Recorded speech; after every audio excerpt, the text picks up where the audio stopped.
It had been 9 years. 9 years of marriage, of routines, of the quiet moments that make life both comforting and predictable. I thought I knew her. I thought I knew us. That night she went out with friends. A casual evening, laughter, drinks, shared jokes.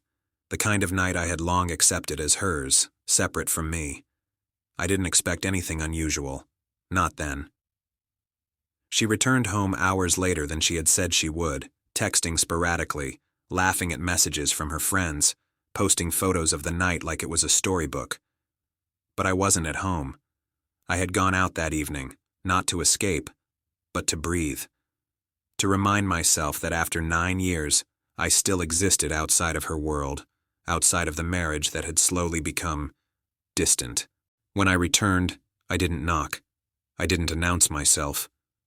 I entered quietly, letting the faint light from the hallway reveal me in the living room, the place where we had spent countless nights together, laughing, arguing, dreaming. She walked in moments later, still laughing, still joking on her phone.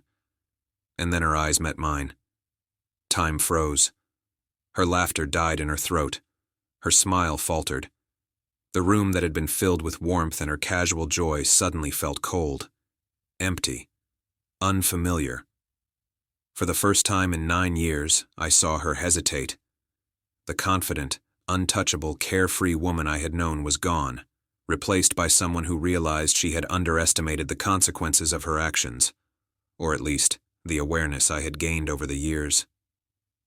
"What are you doing here?" she asked, voice tight, controlled, but betraying a hint of fear.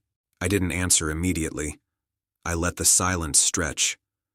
Let her feel the weight of the years, the weight of everything that had gone unspoken, the weight of the life we had shared and she had taken for granted. "I came to see," I said finally, calm, deliberate. "To see what 9 years of laughter looks like when it ignores me." Her face paled. She dropped her phone onto the couch, the sound startling in the stillness. I didn't expect you," she stammered. "I thought you were out. I raised a hand, stopping her before she could fumble further. "I didn't come to argue. I didn't come to fight. I came to show you that I am still here, that I am still me, and that maybe you've forgotten that in all your laughter, in all your distractions, in all your freedom." Her eyes widened. Confusion, panic, regret, it all collided in her expression. I could see the realization dawn. For 9 years she had taken my presence, my patience, my care for granted. She had assumed I would always be there.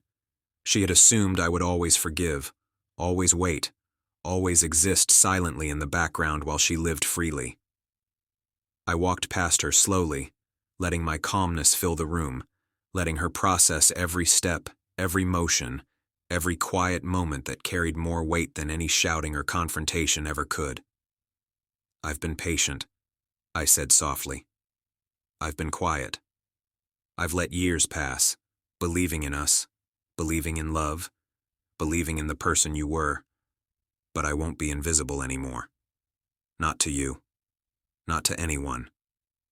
Her voice cracked. I didn't mean..." I shook my head. "Intentions don't erase the impact. Choices do. And the choice to laugh while forgetting me. That's the choice I've been seeing for years." Tears welled in her eyes, but I didn't comfort her. Not yet. Not in that moment. She had to feel the gravity of her actions, had to understand that my silence hadn't been weakness. My patience hadn't been submission. My presence hadn't been guaranteed forever. I left the living room, walked to the window, and looked out at the city lights. Calm, composed, entirely in control of my life and my narrative. When I turned back, she was still frozen, still silent, still staring. She realized at last that I had changed, that the man who had stood quietly beside her for nearly a decade had grown stronger, more self-assured, and unwilling to tolerate being taken for granted any longer. I didn't yell. I didn't demand explanations. I didn't throw accusations. I let my silence speak louder than words. And in that moment, I understood something important. Sometimes, the most powerful thing you can do isn't confront betrayal with anger. It's confront it with presence, with calm, with self-respect. It's let them see what they've lost, or what they're losing, without lifting a finger to punish. She wasn't ready for this version of me, and maybe she never would be. But I was ready for myself. By the time the night ended, I had made a decision. I wouldn't chase her. I wouldn't beg. I wouldn't plead for acknowledgement or forgiveness. I would exist fully, live fully, and let her finally realize, too late, that the laughter she had clung to for so long could never replace the respect, love, and presence she had ignored for 9 years.